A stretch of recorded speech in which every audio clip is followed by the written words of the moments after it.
Grave the ক্রেভে চলে এসেছি আর একটা নতুন ভিডিও আর একটা নতুন রেসিপির সাথে। আজকে বানিয়ে দেখেছি টিফিন বার্গার। কিভাবে বাচ্চাদের জন্য টিফিনেই সহজেই ছোট্ট বার্গার বা স্ন্যাক্স টাইমে আপনি বানিয়ে খেতে পারেন সেটা দেখিয়েছি। আমি এখানে চিকেন বার্গার ইউজ করেছি, সেই জন্য আমি এখানে চিকেন নিয়ে নিয়েছি। বোনলেস চিকেনটাকে আদা রসুন বাটা, হলুদ গুঁড়ো, নুন, অল্প পরিমাণ লঙ্কা গুঁড়ো, ডিম এবং সামান্য ভিনিগার দিয়ে একটু ম্যারিনেট করে তারপর সেটাতে কর্নফ্লাওয়ারে কোট করে ভালো করে ভেজে নিতে হবে। ভেজে নেওয়ার জন্য আমি তেলটাকে হিট করে তারপর মিডিয়াম টু লো ফ্লেমে এটাকে স্যালো ফ্রাই করে নিয়েছি। 5 মিনিটের মতো ভাজলেই এদিক ওদিক করে যখন দেখব গোল্ডেন ব্রাউন রং হয়ে গেছে সেই সময় তুলে নেব। তাহলেই রেডি হয়ে যাবে আমাদের চিকেন বার্গারের প্যাটি। এই জায়গায় যদি আপনারা আলু ইউজ করেন তাহলে আলুটাকেও এরকম চপের মতো মিক্স করে সেটাতে ডিমের কোট করে ভেজে নিতে পারেন।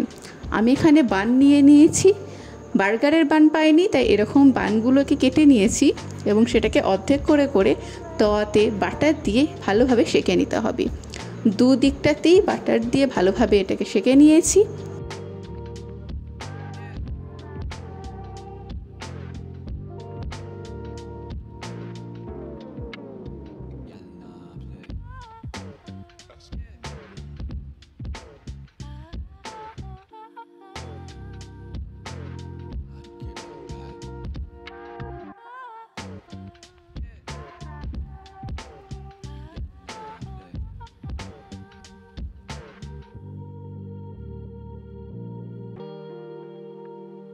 শেখা হয়ে গেলে ব্যাস একবারে সব কিছু নিয়ে বসে পড়ুন। আমি এখানে চিজ স্প্রেড ইউজ করেছি আমুলের, আপনারা চিজ স্লাইসও ইউজ করতে পারেন। এরপর প্রতিটা বানে আমি চিজ স্প্রেডটা ভালোভাবে স্প্রেড করে দিয়েছি।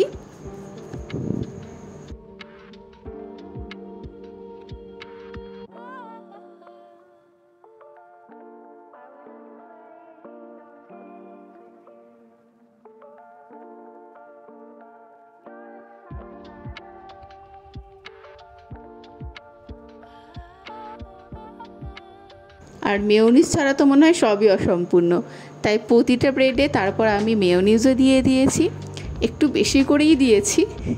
তারপর মেয়োনিজটাকেও ভালোভাবে প্রতি জায়গায় স্প্রেড করে দিয়েছি এবং ওপর থেকে একটু দিয়ে দিয়েছি টমেটো সস। যারা স্কিপ করতে চান তারা সসটা স্কিপ করতে পারেন, কিন্তু খেতেও ভালো লাগে।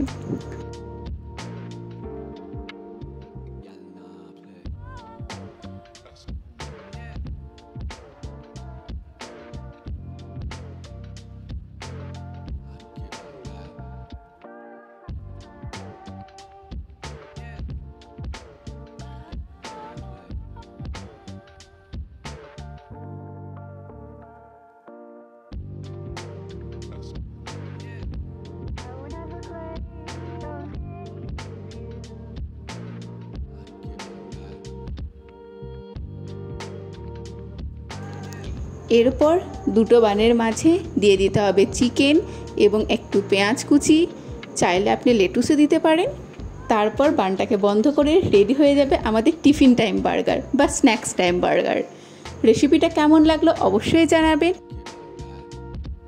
যদি ভালো লেগে থাকে তাহলে একটা লাইক ও সাবস্ক্রাইব করে দেবেন। দেখা হবে নতুন নতুন রেসিপি নিয়ে নতুন নতুন ভিডিওতে। ততদিন ভালো থাকুন, সুস্থ থাকুন এবং ইউটিউব দেখতে থাকুন।